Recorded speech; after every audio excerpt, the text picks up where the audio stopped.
So there is one problem here, though. If you remember the movie, right after this, Bagheera says once again, "All right, forget you," right? And he abandons the kid once again. And next thing you know, Mowgli is floating down the river, sitting on Baloo's belly, right? And they're just having a joyful time. What happens next? The monkeys come snatch him out, right, and take him to the ancient village, right? And then all mayhem ensues. And even Baloo's attempt to save Bagheera from the monkeys failed because he was overly playful. Remember? He forgot what he was supposed to be doing. He put on the skirt and started dancing around, with the cups and everything. So even his style, which we all think is fantastic, is somewhat limited. It's not able to give him what he really needs, which is to consider the issue of safety, right? The kid does need to think about his safety, and that's the role that mentor needs to play to some extent. I'm not going to show this clip, but there's a clip later in the movie where after Bagheera comes back again to save them, he's real into saving. He saves them, and they have this big fight, and they've all got bruised, they all got black eyes.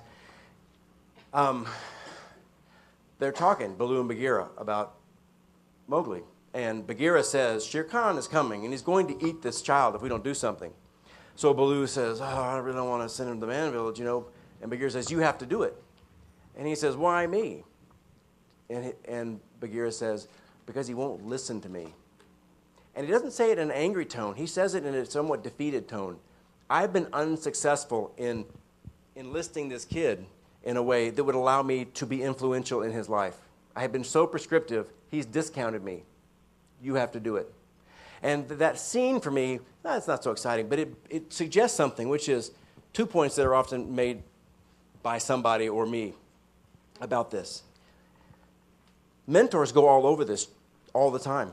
Sometimes they're playful, sometimes they're prescriptive, sometimes they're doing tutoring, sometimes they're being a coach. It's all over the place. And I have and when I meet with him, my brain's going back and forth. When there's a time to think about what to do, I'm thinking, okay, be collaborative. You're going to be conventional or be playful? What's the purpose? We're going to be go focus or relational. I'm going back and forth on these dimensions about all my brain can handle, thinking about what to do.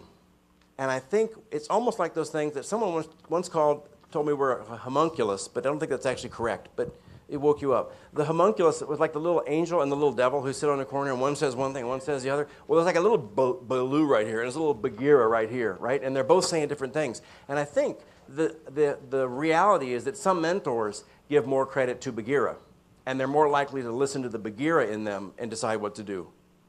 Those tend to be mentors of older kids. They tend to more often be men. And I think someone pointed out earlier today, actually, the older they are in generation, the more likely they are to take a prescriptive sort of approach and feel like they need to help give the kid structure, right?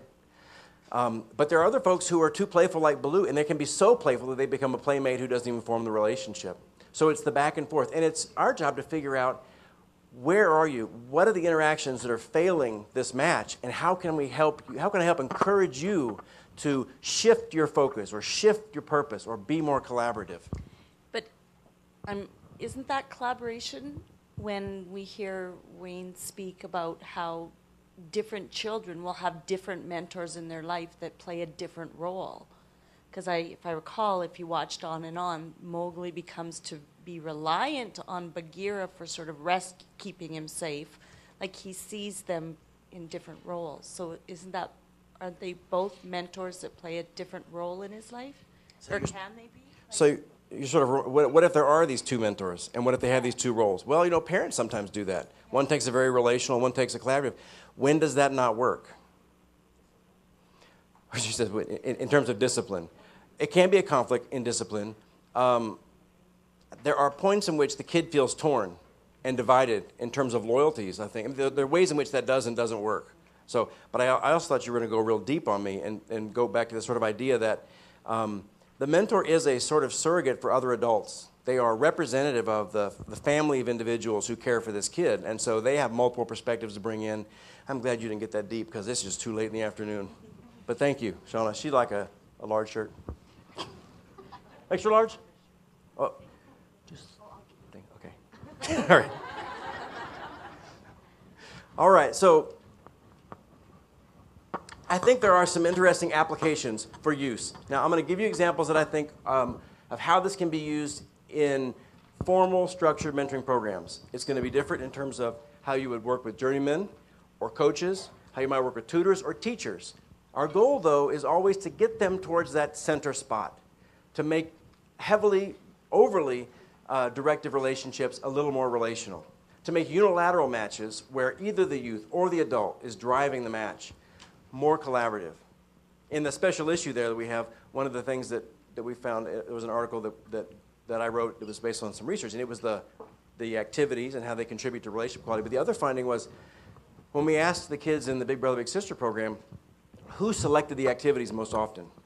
If the little chose the activity, the kid loved the relationship, but the big didn't, which is a problem because then they're going to quit, right? If the big chose it, the big was happy somewhat, but the kid wasn't. If the staff chose the activity, nobody was happy, which is a struggle for peer mentoring programs because on the one hand, peer mentoring programs really need to provide structure and they need to make it meaningful. And I think the way that you do that is to enlist the teenagers in crafting the activities so that they actually can advocate for the activities and make them somewhat meaningful. So a little bit of a concern.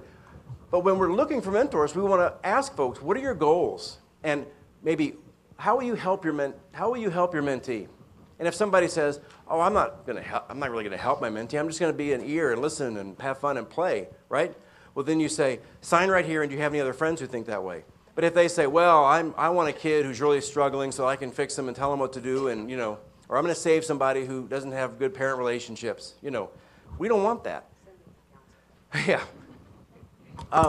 So their notion of the degree to which they're likely to become overly goal-directed and overly unilateral, right?